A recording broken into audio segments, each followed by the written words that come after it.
Hi, I'm Dr. Maria Rosasco, and I'm a nocturnist at Beth Israel. And I receive a lot of contingencies, some of which are really good and help me take really good care of patients, and some of which are less good and maybe have led to less good care. And in my mind, the main value that the DAFOs can provide is to help me do bespoke medicine. For the most part, I hopefully don't need that much help with off the rack medicine. But what I really need that only the day person can provide is this really specific, critical context and synthesis that lets me provide really specific care to patients. But if it's too general, I think of that as sort of like the chatbot version of the contingency. If a problem, do the standard thing. And it's much more helpful if you're going to give me some direction to deviate from the standard out of the box care.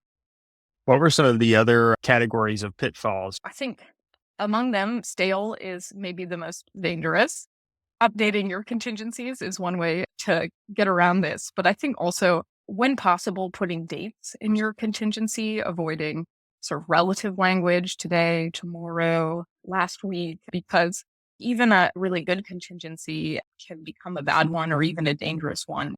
Non-actionable contingencies are the other big bucket, which is I'll have to be given the tools also to act. So if you're going to ask me to follow up a hemoglobin, there are certain conditions that have to be met for me to act on that contingency. I have to have a type in screen and a blood consent. The patient has to have IV access. And so it has to be actionable. And the other flavor of that can be that certain things are easier to activate on at 4 p.m. than 4 a.m. We have different resources available to us in the middle of the night. For example, you may have trained at an institution where a stat echocardiogram is readily available in the middle of the night, but now you're practicing at an institution where it's not. And providing a contingency that can be acted on with the resources that are available in your particular practice context, I think is really important. And then if you think that the contingency is just to provide guidance on what to do, I think there's so much more that you can offer because you are the expert on the patient. So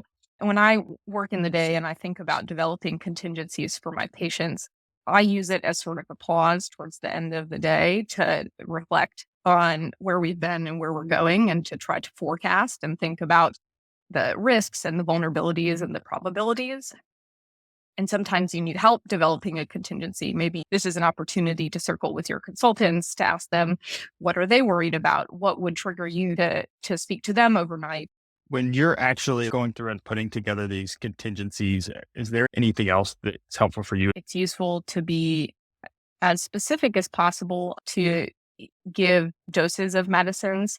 This is available in the chart. I can look and see what they have been given previously. But for example, if worsening hypoxia, we think this is due to heart failure or trilasics, is an okay contingency, but it can be improved by telling me more. Has previously responded to furosemide 80 milligrams IV.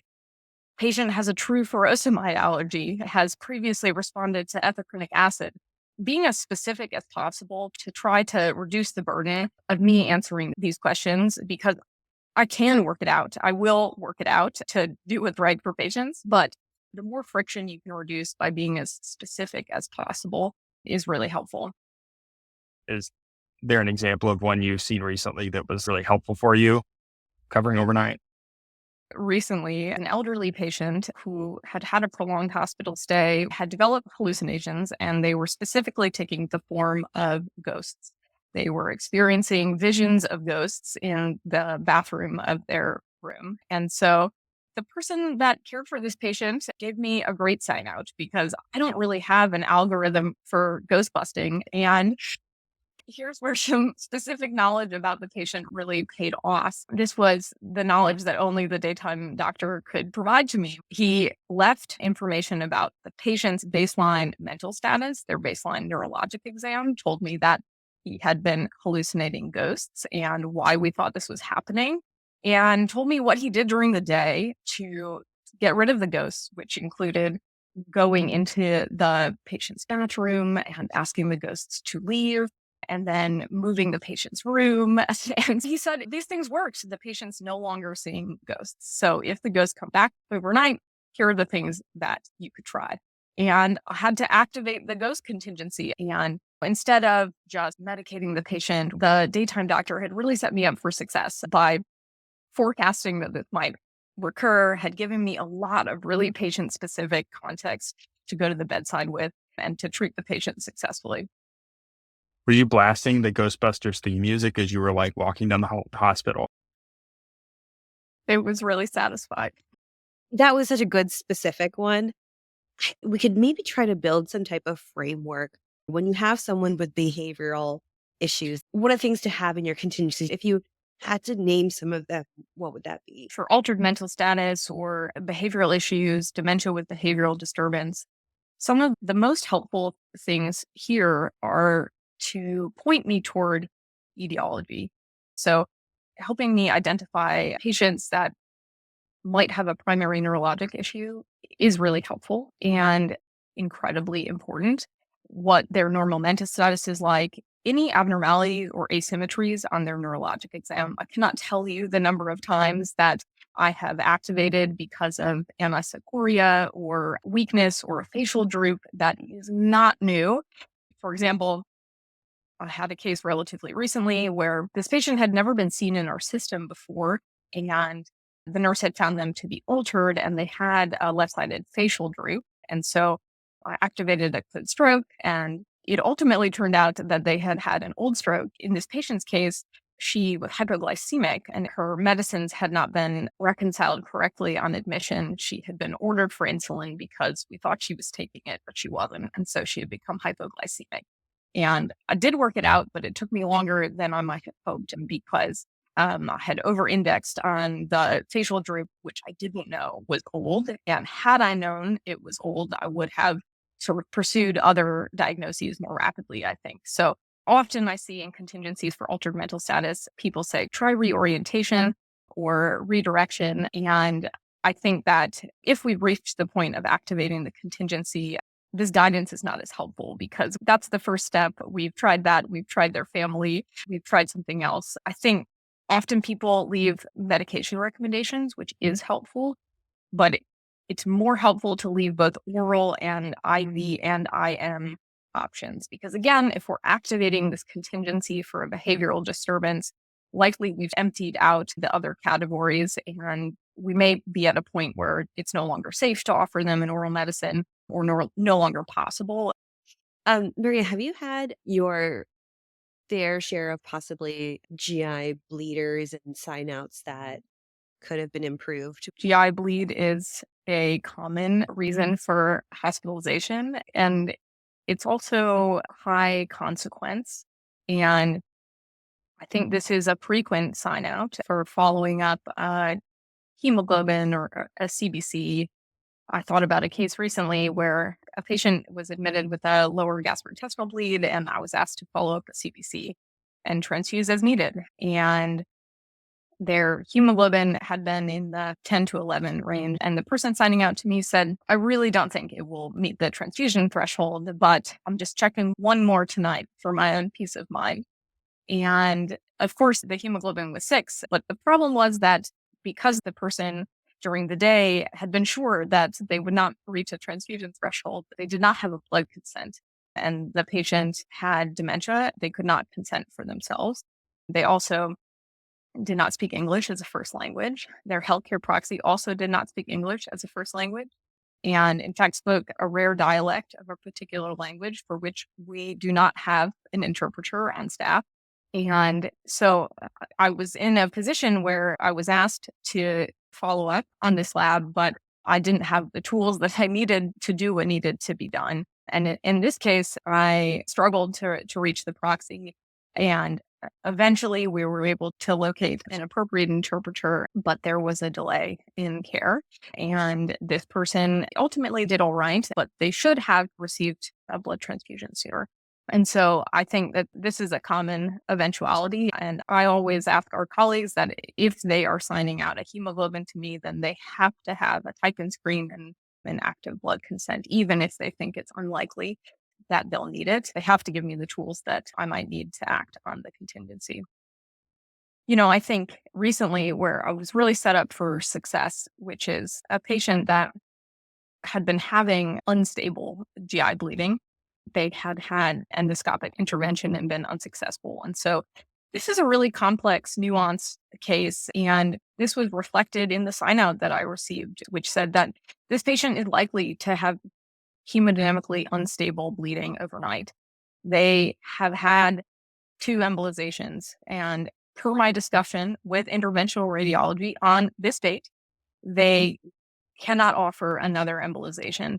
And per my discussion with gastroenterology, they cannot intervene endoscopically. So if this patient were to have hemodynamically unstable bleeding again, would resuscitate and speak to surgery, and they are aware as of this date, which in my mind is a really excellent contingency because when this happened, because it did, because this day doctor had had all these multidisciplinary discussions, I was able to just pull the lever on the contingency plan that had already been set up for me. And I saved a lot of time because in the absence of all this input, not only would I had to have sought this information in the chart, but I might have started by speaking to IR and GI, but they helped me bypass the normal pathway and let me know that here's where we've been, here's where we're going. And I could just pull that contingency off the shelf and put it into play. And that was a great contingency. And that served the patient really well overnight. I'm curious your experiences with people being febrile overnight and receiving appropriate or inappropriate contingencies in those respects. And if you have any stories about those. If there's one thing that I hope people take away from this is that if they could purge the phrase culture if spikes from their lexicon or SSW, full fever workup.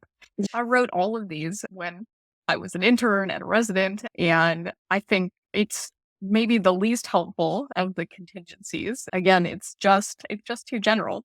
But I cared for this patient overnight who the contingency was really excellent because the contingency said something like, if febrile, this patient has been having daily fevers since X date. They have had an extensive infectious evaluation, and we think that this is due to their malignancy.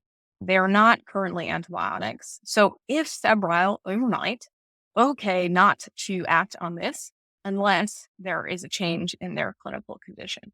And this is a really helpful contingency because, especially for fever, it's really helpful in the contingency if you can point me toward the cause, whether if it is infectious, help me with the source. Likely you have a suspicion about where this fever could be coming from. Saying something like, the patient has a rising leukocytosis today, but has otherwise been asymptomatic and afebrile. If they become febrile overnight, I think the most likely source is biliary or urinary or pulmonary or whatever. That's really helpful to me. And again, also helps me guide my antibiotic choice. And if they have antibiotic resistance patterns or allergies, to give me a little more specific guidance there. And then if we don't think it's an infection, help me understand what's been done so far and what are the other etiologies that we think this is. Do they have a malignancy? Is this rheumatologic? Do they have thyroiditis? Would this be a new fever or have they been having fevers? And what have we done so far? We have been holding off on starting antibiotics or getting this imaging, but if overnight they were to become unstable, here are the next steps. I find that very useful. Mary, do you have any more fever stories? Anything else to come to mind with fever sign-outs? I received a sign out that said, if febrile, this patient is neutropenic. And that was really useful context to have in thinking about their vulnerabilities and how I might manage the fever. And it's easy to gloss over the differential and something that I might have missed on my own if I were just looking at the chart. And so calling that to my attention, even without that information about potential etiology or therapeutics, they didn't need to give me specific guidance on how to treat neutropenic fever. They just needed to call to my attention that this person was neutropenic, and that already bucketed them in a different category. That's excellent. Yeah. Any other topics that come to mind? The one other contingency theme that does come up repeatedly is contingencies surrounding opioid administration. Getting calls for pain? Getting calls for pain. I think that at night, I want to be faithful to the pain plan and the boundaries that you have worked really hard to establish during the day and to try to help you and the patient work towards the goals that you set together. But sometimes that's hard to do without a little extra information. I receive a lot of signouts that say something like avoid IV opioids overnight. And I, okay, yes, but I need more information because if the patient is saying they have pain and IV opioids are off the table, then help me understand what's on the table. Can they get an extra dose of something else? What's worked before? Can they get an oral opioid? Can they get some type of adjunctive agent? What can I offer them? Because it's hard to receive those requests and offer nothing in return. And I want to help you keep with those boundaries. And I think I received a pretty good contingency on this the other night, which was a patient who had a history of opioid use disorder and alcohol use disorder and was admitted with alcohol-induced pancreatitis. And the contingency said that the goal was to work toward discharging home in the next 1 to 2 days. And that to that end, they asked to avoid additional doses of IV opioids overnight. If there were pain, okay for additional doses of oral opioids. And they gave some specific doses. And that's a really helpful contingency because it helps me align with your goals and what the patient is working toward. But in this case, I got the page and I gave an additional dose of oral opioid. And then I got another page about an hour later that said, hey, this patient's having a lot of pain still. Can we give them something IV? And so I said, let me come to the bedside. And I went to see this patient and she said, something feels totally different. Like I'm in excruciating pain. Something feels wrong. And the patient was peritoneal, and it turned out that they had had a perforation. And I think that to me, this contingency was excellent, but it was also a good reminder that I'm not beholden to it. And also that you're the person there with the most up-to-date information and that it's your clinical judgment and that sometimes what has been going on is not what is currently going on. Oh, it's a great story. Multiple teaching points in there. Anything else that comes to your mind before we close out in terms of stories or things that were memorable that left an impression on you? I think just that contingency planning, this is a partnership between day and night. And like any other partnership, it not only relies on communication, but trust and generosity. And trying to remember that not everything can be forecast or planned for, and that we're all trying our best. I think when I was an intern, I worried a lot about contingency planning and signing out because I cared a lot about my patients and I wanted them to do well, but I also felt that I wanted to serve my colleagues well and I didn't want to burden them by leaving them a lot of work to do on my patients overnight. And I felt like it was a bad mark if Yeah. my sign out sheet had a lot of things on it. And I felt a lot of shame with that. Like I had somehow failed my patients or failed my colleagues to prepare it. And I think the most you can do is if something happened the last night, to try to do what you can to get out ahead of it, to keep it from happening the next night. If your patient had a rapid response last night for AFib with RVR because they've been NPO and they haven't received their rate control medicines, and your colleagues had to work on that overnight, thinking about what can I do today to make sure that the same problems don't happen again, and to think about where the vulnerabilities of your patients are and response strategies to them. But that it's not a failure if your patients had activity overnight. You can't forecast every problem, and that's what we're here for. I mean, that's why we have people caring for patients in-house 24/7 to respond to the ghosts and all the other things that come up overnight, both like anticipatable and not anticipatable. And we are in partnerships together. Oh, that's awesome.